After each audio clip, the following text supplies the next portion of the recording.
Hello everyone, welcome back to this channel. In this video, I will show you the easy and clear steps on how to set first day of the week on Habitica application.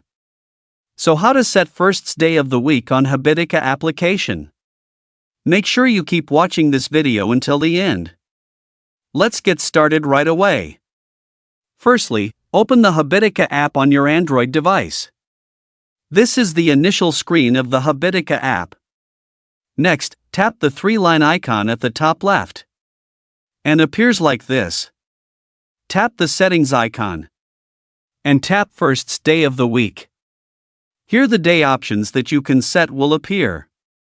So that's it, tutorial how to set first day of the week on Habitica application. Thank you for watching. I hope this video was helpful. See you in the next video.